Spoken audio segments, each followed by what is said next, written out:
the start of a brand new week. Hello, good morning and welcome to NewsX. We're live on DSTV channel 421, GoTV channel 125 on all our social media handles. We're joining News on TV. Coming up within the next 60 minutes, mixed reactions to the Speaker of Parliament, Alban Bagbing's decision to suspend 4 members of Parliament for their involvement in last Thursday's melee at the Appointments Committee.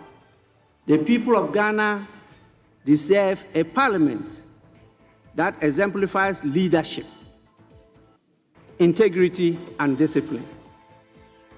We have more on that for you this morning here on NewsX. Also, the Kontihini of Kajebi Traditional Area asks authorities to arrest tabletop fuel sellers. Retailing of petroleum products, especially petrol, also known as PMS, on tabletops, and we are sitting on a time bomb. Also coming up, Ghana Football Association gives Kotoko International and other individuals involved in a brawl 3 days to suspend, to respond to charges of breach of Premier League regulations.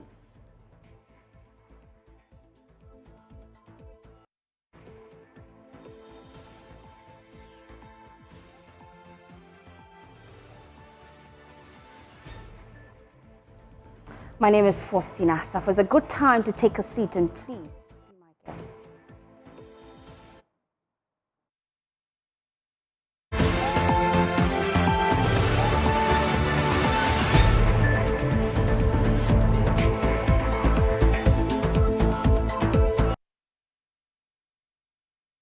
Thanks for choosing us.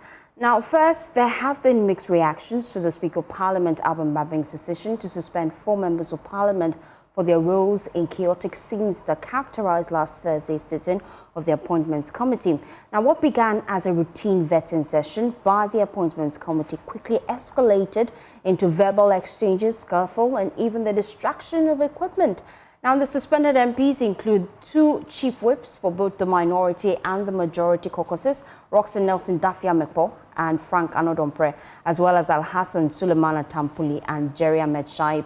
The Speaker has also set up a committee to probe the incident. Now, let's hear from the Speaker of Parliament. We'll be right back. The following members are suspended from the sittings of Parliament for 2 weeks from today. They are 1 and 2, the 2 chief whips, in the persons of Mr. Roxanne Nelson Eche Kwame Dafia-Mepo and Mr. Frank Anodompre. 3, Mr. Alhassan Sulemana Tampuli, and 4, Mr. Jerry Ahmed Shaib.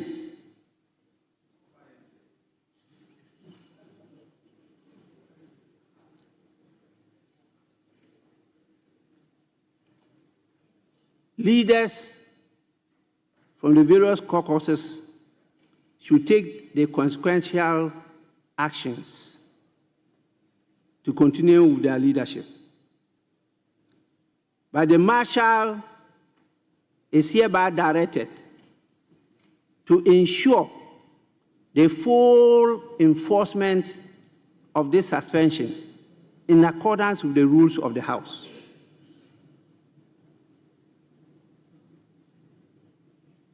As Speaker, I reaffirm my commitment to restoring the dignity of this House. The people of Ghana deserve a parliament that exemplifies leadership, integrity, and discipline. Members must reflect deeply on their conduct and be reminded that they hold their seats in trust for the people. The events of 30th January 2025 and this morning must not be repeated.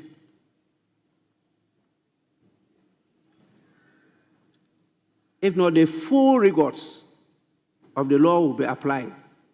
This is just the beginning. And members must know that you can be expelled as a member of parliament by parliament. In conclusion, I must say, I am deeply disappointed by the conduct of members involved in this shameful episode. Their actions have brought disrepute to Parliament and undermined the democratic values we have sworn to uphold. I wish to extend my sincere apologies to the Ghanaian people for this national embarrassment, and assure them that this House will not allow such an incident to recur.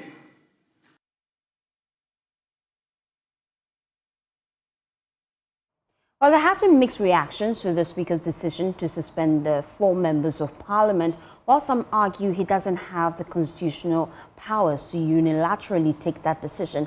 Others argue that he was within the purview of the Constitution. But what exactly is all this argument? We'll get into that shortly. But the chairman of the Appointments Committee, Bernard Ahiafour, he has been writing about this whole issue on his Facebook page hours ago. Let me take you to our touchscreen as we look at some of the key things he's been raising in his post on Facebook. He says, the past week in Parliament has been both demanding and inspiring as we navigate key legislative debates and upheld the principles of good governance and democracy. The First Deputy Speaker remained committed to fostering constructive discourse, ensuring fair proceedings, and advocating for the best interest of our nation.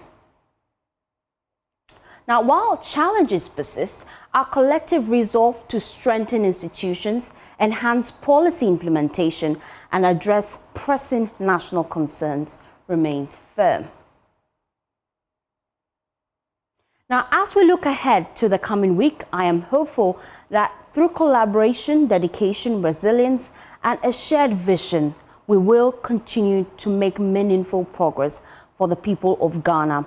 Let us remain steadfast in our service to the nation. And this is what Bernard Ahiafour went on his social media handle to write. Well, he has come under a lot of criticism from a number of individuals who feel that his leadership of the Appointments Committee has been weak. Just yesterday on the probe, Alexander Fayon-Markin, the minority leader, defended Bernard Ahiafour, saying he's not weak. He also spoke about the whole back and forth in Parliament and how his side of the House plans to engage with the Speaker of Parliament to resolve it. Of the confusion, I don't know whether the chairman knows about it and is playing some as if. But if I have every good reason to believe the chairman. But she works under, I would want us to fast track this particular issue. As a clerk, you report to the chairman on your ranking. Go and ask all the procedural clerks. But I'm saying that if you have concerns, about this process, you claim that you've also addressed. Don't use the word I claim. You the word you claim have, is not the right word. Just a minute. You drew the attention of the chairman to this. Correct. He claims he's not also aware of it. But she works. I'm saying that she works under the clerk of Parliament, at least. Did you draw the attention? Did we go through the processes? I've already told you to raise these concerns. I've told you that I don't just get up and react. Okay. If you talk to MPs, go to Parliament, talk to MPs quietly, do a check on me. They will tell you that Afenyo is very accommodating. If something goes wrong, rightly so, expect the public to condemn it. If something goes right, rightly so, expect the public to praise. So I am not surprised that the public is unhappy with our actions. Like I said, but as their leader, were you happy? What I'm saying, with the conduct. What I'm saying is that we have had discussions. We would continue discussions with the Speaker of Parliament. Okay. I'm sure when we're done, all in all, there will be a political understanding, and then certain statements will be made regarding the incident. So let's wait for that day. Is this the strategy of the minority to disrupt, proceedings? Well, that's the Minority Leader, Alexander Afenyo-Markin, going to explain other things they plan to do. In that extended interview, he explains that indeed they would be engaging the Speaker of Parliament as they try to solve the impasse in Parliament. Now, let's expand the conversation further. Thankfully, I have on Zoom Andrew Ejapamesa. He is a former Member of Parliament for Sekondi. Thank you so much for your time here on Newsdesk. I also have Justice Abdullahi. He's a lecturer, UPSA Law School. He's also a lawyer. I have Austin Game, alternative dispute resolution expert. Thank you, gentlemen, for your time. Now, I'll start with Andrew, because you've been in Parliament, and so you are abreast with the standing orders of Parliament. Does the Speaker of Parliament have the authority and the power to unilaterally suspend a Member of Parliament based on the standing orders? Well, good morning to your cherished colleague panelists. It would have been good if Mr. Speaker had referenced the particular order under which he made that ruling.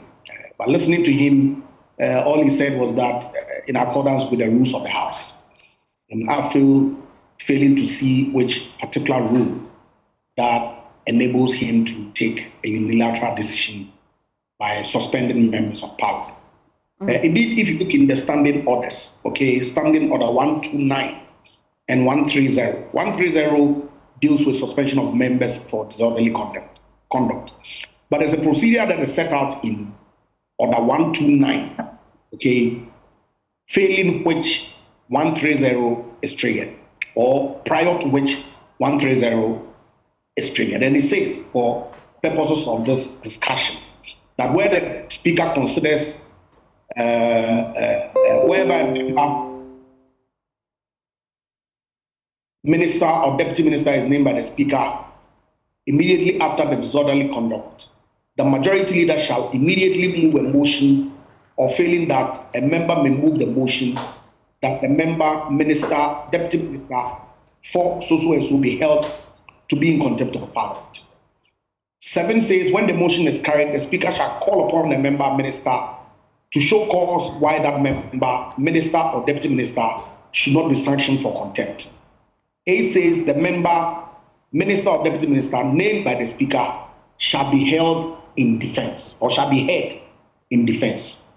So clearly, when a member misconducts himself, a motion ought to be tabled by either the majority leader or a member of Parliament, following which the affected individual must be called upon to show cause why he should not be sanctioned.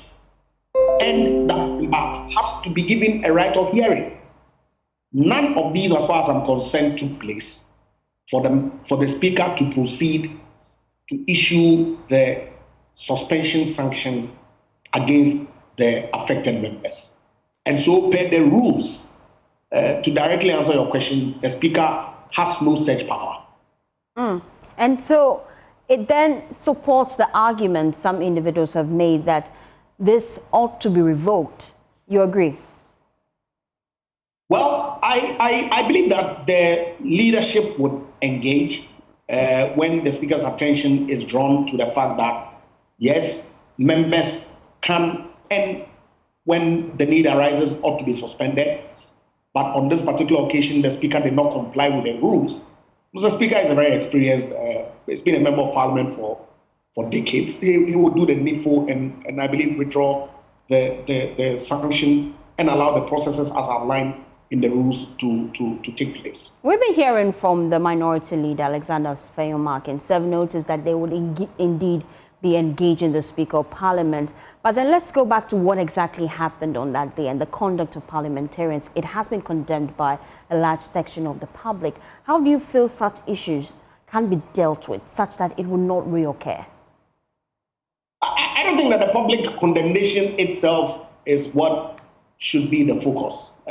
Members themselves, and if I had the chairman of the appointments committee himself the next meeting, he offered an unqualified apology to the people of Ghana.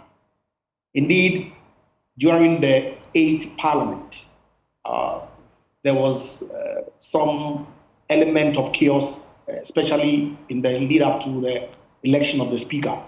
That was unfortunate. I was a member of Parliament at the time. I sat in the chamber completely scandalized that we reduced our democracy to that extent. Subsequently, when we're working on the e-levy bill, these matters also reared its ugly head. And then again, last Thursday, the despicable actions that we saw on the meeting floor of the appointments committee. It was unfortunate. And I think that clearly members of parliament ought to, as it were, resort to the consensus building collaboration approach rather than confrontation. Because if you listen to both sides, clearly, if the majority had not attempted to breach the agreement that both sides have reached relative to how many people they were going to vet on that day, that resistance, which then led to this chaos, will not have occasion. And so I will urge my former colleagues to as much as possible, confer amongst themselves, try and build consensus on some of these matters, so that the integrity and image of Parliament can be maintained. What happened or transpired last Thursday, in all honesty, was not the best at all. Thank you, Andrew Agyapong-Mensah. Thank you so much for your time. Let me bring in Justice Abdullahi. He's a lecturer at UPSA Law School. We appreciate your time here on Newsdesk. I want to get your thoughts. We've been hearing from Andrew. He's quoted the standing orders of Parliament, Order 129 and Order 130. And he states categorically that based on this order, the Speaker of Parliament does not have the power to unilaterally suspend a member of Parliament. But what does our Constitution say? Educate us. Well, thank you so much. And my deeper regards to my senior, Andrew. It's been a while. We shared a platform together. Yes, indeed, the Constitution of Ghana does not necessarily detail out disciplinary actions in Parliament beyond what you find in the surface dealing with contempt of Parliament and other things, which is largely directed at external persons rather than members of Parliament. And indeed, how members of Parliament are summoned or not summoned before courts of law and all of that. And so it is indeed the Parliamentary Service Act and the standing orders that deals with the internal mechanisms of parliamentary discipline and all of that. And the Speaker is the one with the whip to crack when members go wrong. However, he does this in conjunction with the members of Parliament themselves. Indeed, mostly with the committees of Parliament that are in charge of these, either the depending on the circumstances, you would do it with the any of the standing committees that is responsible, or the Parliament as a whole, that he works in conjunction in ensuring discipline in the House of Parliament. For the Speaker to take this action, let's remember that the Speaker has a reserve power to interpret and suspend parts of the provisions of the standing orders and the activities of Parliament as we feel. But that is not to say that this particular conduct is within the framework of the standing orders of Parliament. I think the Speaker could have acted more appropriately by invoking the necessary committees to instill discipline in Parliament. And so, much as I would never condemn the conduct of the Speaker, but I believe he could have worked with the appropriate committees to ensure the same, to get the same to the same outcome, and that would have been more in line with the activities of Parliament than otherwise. Interesting. Now, with this whole back and forth in Parliament, especially the conduct of parliamentarians, how best do we ensure that such issues do not reoccur? Because we've been hearing from Bernard Ahiafor, the chairperson of the Appointments Committee, render an unqualified apology. But is an apology really enough? Shouldn't we crack the whip this time? Indeed, I have been on several of your media platforms indicating my complete displeasure about the misconduct that was exhibited by our members of Parliament, some of whom were respected lawyers, senior lawyers for that matter. And for them, I know that they know better. And so I know them on a personal level. So I know that's not their typical conduct. And I know they are very fine gentlemen. But whatever came over them during the vetting committee on that day, I'm yet to understand what could have occasioned that, because that is not the typical Daffy Amako, for instance, that I know. That's not the typical Jerry Shaibu that I know. And indeed, and some of the other lawyers that were there. I mean, these are people that I interacted on regular basis, and so I can speak on authority that it is not their typical self. However, this has happened, and we need to point out that because they are members of parliament, they have the whole, in fact, they have the attention of the entire country, and sometimes go even beyond the country. And so if discipline has to be exhibited, if candor has to be exhibited, if some level of decency has to be exhibited, they are the forefront. They are the ones who are supposed to exhibit these things. They are role models, and everybody looks at them. A lot of people look up to them. And so they need to exhibit the best form of conduct at all levels, at every circumstances, notwithstanding the level of anger, notwithstanding the level of provocation, notwithstanding anything that could trigger what we saw at the other time on that night. And in view of that, and particularly when their conduct also borders on criminality, I urge the speaker to invoke all those elements. I understand that, in fact, this morning, when I was on one of your stations, I was informed that indeed the speaker has already done, as I've been praying for, that he has already informed the IG for them to take the necessary actions. I know this may not necessarily get them into prison or anything, but it needs to set the record out there that we must at all times act right. And when people go wrong, particularly our leaders go wrong, things will be done, disciplinary actions will be taken against them, so that all the rest of us would also learn a lesson or two from it. Let's remember that media men have been whipped and maimed in this country just for covering demonstrations and other things. The innocent Ghanaian has suffered so much under the police administration for sometimes for very little and exercising their democratic rights relative to what we saw in Parliament. So my position is that what we saw in Parliament is the highest form of disorder that we should never witness. And so if our members of Parliament could do that, let's allow the law to work against them the same way that they would expect it to work against individual Ghanaians had we done anything wrong. That is the only form of ensuring that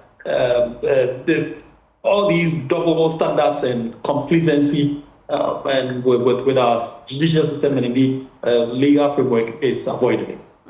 Thank you, Justice Abdullahi, for your time here on Newsdesk. As we wrap up the conversation, let me bring in Austin Game. He is an alternative dispute resolution expert. You know him mostly as a labor expert. Thank you so much for your time here on Newsdesk. Now, we expected a very calm night Parliament, especially because of the majority's overwhelming numbers. But that's far from what we're seeing. How do you propose we resolve this impasse in Parliament? Indeed, I've listened to various commentaries on this particular incident that happened in Parliament. Let me state that I was present in Parliament on the occasion of this event. Indeed, I was right behind the Minority Chief Whip, the Honorable Arnaud Dompré, the Majority Leader, and very close to the Deputy, Miss Patricia Appiah-Gyei. I was right there when the event was occurring, and if they will recall, I even advised them to desist from what they were doing. What they told me, I will not say it because it will prejudice the findings that will be taking place. I am a conflict resolution person and an HR person. And so when I saw the scene, I moved in behind them and suggested to them that this is an unmanaged way and means of resolving differences between you people, particularly so when they have written officially to the parties, to their own colleagues who were coming to be vetted. They wrote to them, inviting them, giving them timelines that they will be appearing before the committee. And so if there arose difficulties between the committee members, they have to find ways and means of resolving these differences without making their colleagues the victims of circumstances. Having said so, I have to find a way of escaping myself from the scene, from the particular scene. And I knew and I saw those who actively participated in the activity that day, those who did whatever they did. And I saw it, not video review, not what people saw maybe on TV. I saw it live and very, very close to the action. But having said all these things, I think that maybe the administrative step taken by the Speaker may be a little off mark. I say so because as a practitioner, I can tell you on authority, I haven't heard anyone so far, from all the lawyers, from all the practitioners, everybody's comment completely not going the way normal administrative measures should be taken. Indeed, maybe the Speaker wanted to say that these people should be interdicted pending the work of the committee that he has put together. Maybe a slippage. I'm sure this morning, if they go to their conclave with their leadership and they can reflect properly, the right approach, as I know it, is that they are to be interdicted pending the committee's work and submission of report, because suspension itself is a punishment. And you cannot punish anyone, when you have not heard him or her. And so appropriately, I would suggest that this morning they should take notice and revert the suspension to interdiction pending the work of the committee. I think that appropriately is what should be done. And that sits into normal policy direction in managing disciplinary matters in workplace. Indeed, parliamentarians should know that they are there in the interest of the public. I was a two-term member of parliament. I know what it is. There can be some misbehavior sometimes, but they've gone off mark. And the Speaker in his, usual self, not wanting to hold the public to ransom, the best way he could do is to crack the whip. In doing so, he went a little off mark. And so the appropriate thing to do is to cause them to be on interdiction, not suspension, because suspension is a punishment by itself. Thank you so much, Osingame, for your time here on Newsdesk. Now, you can share your thoughts with us also on all our platforms, social media platforms, just your thoughts on this whole conversation, and we'll be glad to read them out. But I know that as we're wrapping up the conversation, Andrew would like to add something. So let me give him 2 minutes to quickly make that point. It's interesting, the element of interdiction that my senior colleague introduces. I don't know to what extent that can be applicable, because these are members who are supposed to be in the chamber representing their constituents. It is not, strictly speaking, a workplace environment where, for example, because somebody's presence may interfere in the investigation, if you like, okay, and so an interdiction may then be necessary. This is, if the rules are complied with, necessarily being referred to a committee to give them a hearing. They will not be members of the committee necessarily. And the rules do not provide for interdiction. So I do not see how that can be applied. But broadly speaking, the actions, like he said, everybody agrees that it was unhealthy, it was untidy, it was despicable, to say the least. And some process ought to be taken into consideration such that, post that, if there are sanctions that have to be applied, then by all means. But to do it unilaterally by the Speaker, and it was categorical. I'm not sure that Speaker Babin, with this experience, would have, knowing very well that they couldn't interdict the members, proceeded to stay suspension when he meant interdiction. I do not believe so at all. Thank you, Andrew, for your time here on News 6. Now, we will be taking a quick breather. When we return, the Executive Committee of the Ghana Football Association has banned Premier League club Nsoatreman FC and Kotoka International and Kotoko for using its home venue until further notice. We'll give you details of that after this quick breather.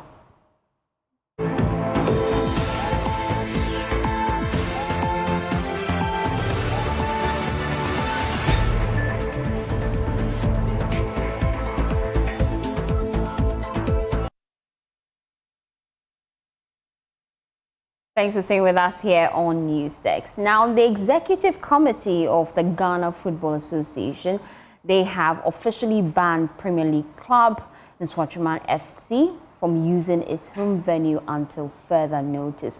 Now, this follows some acts of violence and lawlessness that marred the Ghana Premier League match between Kumasi Asante Kotoko and Nsoatreman FC on Sunday. Now, we'll give you a statement from all three of them. All the parties involved, they have released a statement, but I have with me my sportsman here to do all that for me. Muftal, thank you so much for coming and saving me. And enjoy. Yes, I am seated, please. Yes. Okay, so for someone like me who hardly follow the local league, this is worrying. If we've had similar incidents in the Ghana football for many, many years. In fact, just about 4 years ago, at this very venue, Real Tamale United players and officials were beaten to pulp. You saw people bandage their heads because fans. Can you see the kung fu from some of the players out there? As if Jet Li and Jack Chan were either, I don't know, or even all Bruce this Lee. while, I haven't been watching our local league. I think this is the best time to start watching because really, you can learn a lot. Unfortunate. And something is very difficult to speak about them, considering the fact that this is a product that served as the stepping stone for many young journalists in this country.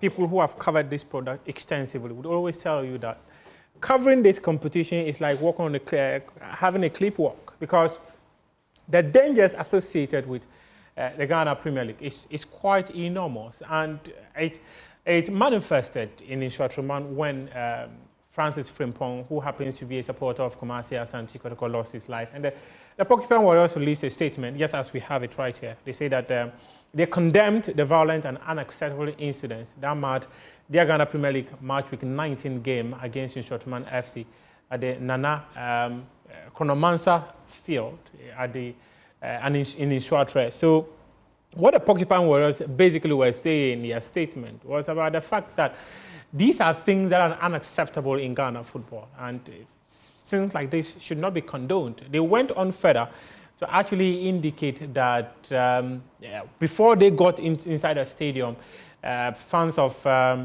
Nsoatreman had subjected them to open hostility, including confrontations from sections of home supporters. They said that despite these provocations, they remained committed to fair competition and proceeded with the game in the spirit of sportsmanship. If not to go through the entire statement verbatim, but if you listen to people who have spoken, you would understand that there were many things that actually happened before the game. I've spoken to people, at least before Joy Sports published the story on the website, we spoke to about 7 people who were there, including some officials. I spoke to officials of Kotoko, I spoke to officials of Nsoatreman before we wrote that report. And it would interest you to know that one of the officials of Kumasi Asante Kotoko was denied access to the team's dressing room before the game and at halftime. And in fact, this incident that actually happened, one of the eyewitnesses that I spoke to actually told me that he was seated in front of the owner of Nsoatreman FC, who also happens to be the former Minister of Employment and Labor Relations, Ignatius Osei-Bafo, right? He apparently left his seat and went downstairs to try and calm the situation when the people or the players started fighting. And when he got downstairs, he called up Kwesi Appiah, who is the former Black Stars head coach. He happens to be the technical director of Kumasi Asante Kotoko. He called him up. But the people who were seated around Kwesi Appiah told him not to go because it is his fans who are misbehaving. So why are they calling Kwesi Appiah to come? And also, in any case, when Kwesi Appiah tried getting access to the team dressing room, he was denied. So they told him not to go because the tension was so high. So he shouldn't consider going down there. It was after that, eyewitnesses claimed that because Kwesi Appiah did not honor the invitation he extended to him to come downstairs, he was upset. He came back to the stands, and they even claimed that he actually asked the supporters to continue doing what they were doing if Kwesi Appiah was not willing to come downstairs. So when he came back to the VIP seat, claims are that the gentleman who lost his life, Francis Frimpong, known as Nana Pule, he got up and was like, oh, Honorable, the way your supporters are behaving is not nice. And claims are that he was so upset, he pushed the guy off. So when he pushed the guy, the fans thought that he was having an altercation with the guy. So they pounced on him, right? So he also threw a punch. Kwesi Appiah happened to have been close. He tried saving the guy, right? So the leadership of Kotoko, the officials of Insuatroman all came together to calm the situation. But unbeknownst to them, some people had other ideas. In fact, I was actually told that after that happened, the boy was now seated next to Kwesi Appiah. But Kwesi Appiah had been pelted with water. So he decided to leave the stadium. He got up from his seat, and the guy was left there. No one had an idea where the guy also left to.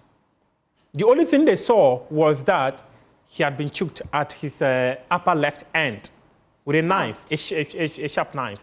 In fact, a doctor or someone who says he's a medical officer, I spoke to him. He was telling me that he actually followed the ambulance to the hospital, the Insuatre Ghana Health Center.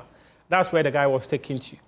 And according to him, the boy actually died in the stadium and not at the hospital. But when they go to the hospital could not do anything about it because they said, according to him, the boy had been taken in a tricycle, Pragya. So it was the Pragya that took him to where the ambulance is, for the ambulance to take him to the hospital. And by the time they go to the hospital, according to him, the black in the guy's eyes were no longer there. So as a health professional, he knew the guy was dead because he was there. He was at close range. So I spoke to all these people, and they actually gave us an idea as to what happened that led to the demise. But Insuatroman also came out with a statement. Yeah, they've come up with a statement as well as the GFA. Their statement was quite an interesting one because they claimed that their initial information suggested that the guy had an issue with someone near a drinking spot, and that it was later that the guy was choked. And they believe that it came from the gentleman who he had the issue with at the drinking spot. And that statement is just behind us. But the interesting thing, however, is that in their narration of events, a board member of the club was asked a specific question. You say your initial information suggests that the boy was, he had issues with another person at a drinking spot. Do you know the people who gave you the initial information? He claimed he didn't know, but these were things they heard inside the stadium.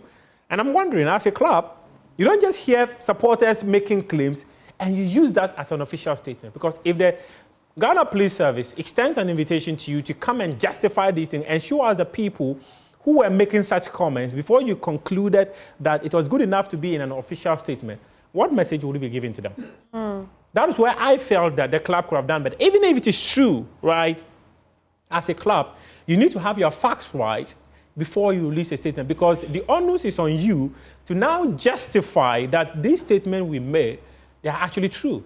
And that is where I have a reservation with them. The Ghana Football Association also came out with a statement banning the use of the facility. And this is the second or third time the FA is banning their venue because of the acts of hooliganism we often see at the Insuatroman Stadium. It's quite a major issue. The FA also says that they've reported the matter to the police. The intel I had this morning was that the police have gotten a lead and they are actually working on arresting the person. Well, one of the things someone told me was the fact that they are even certain by close of day they should be able to make some arrests. They actually invited the leadership of Insuatruman to the Insuatra Divisional Police Command early this morning. They were supposed to meet around 9 a.m. I don't know if the meeting has happened. CAF has also asked the Ghana Football Association to furnish them with details of what happened.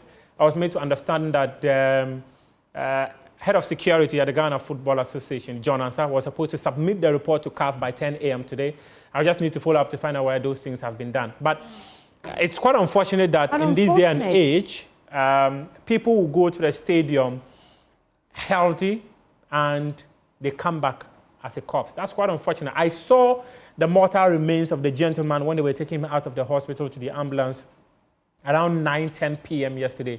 And it was quite difficult to watch because this was a gentleman who on Saturday was on television previewing the game. This was a gentleman who was at the stadium that very morning speaking about the game, talking about how they arrived and the fans of Insuatruman had denied them access inside the stadium. And he even said he was here with 1,000 cedis and he's here to buy his ticket. They didn't make it appear as though they want to follow the bus and enter inside the stadium without paying for the tickets.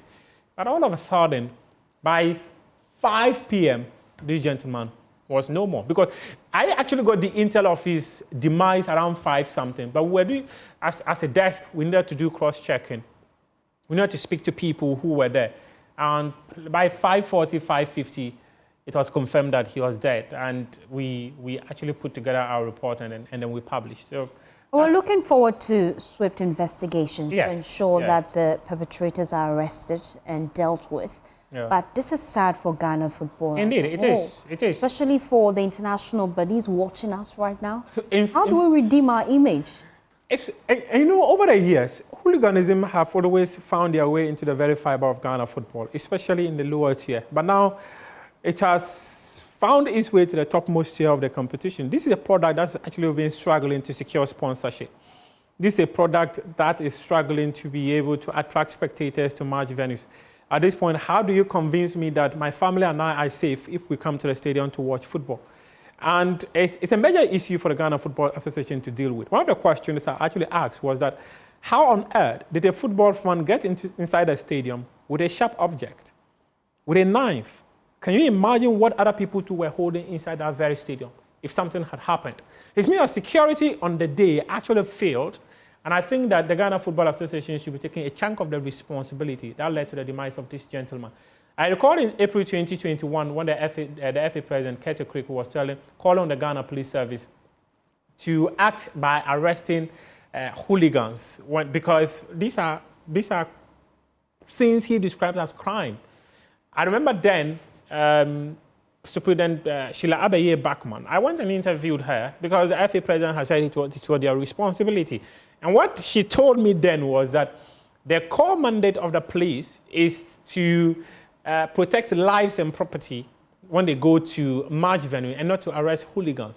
And this is where we found ourselves 4 years on. It's quite unfortunate. The police must step up. I don't see how someone will commit a crime outside the venue or a stadium. It is treated as a crime, but inside there, nothing happens. See them. The police were standing there. They were punching each other, flying left, right, and center, as if Jack Chan and Bruce Lee were going neck to neck. See someone climbing the fence. Shameful to see. Quite unfortunate. Just watch there. You will see that the goalkeeper of Kumasi Asante Kotoko chased down a supporter. See someone climbing there in a white shirt. He was trying to climb the fence. The goalkeeper of Kumasi Asante, you see some of the people? The goalkeeper of Kumasi Asante Kotoko, Kamara, chased down a gentleman this way to exchange punches with him as if they were in a boxing ring. It was quite unfortunate. And these things are everywhere on the internet. A potential sponsor of the Ghana Premier League will just decide that I have to pull out. I cannot do this anymore. So there's a conversation we'll be having in subsequent bulletin because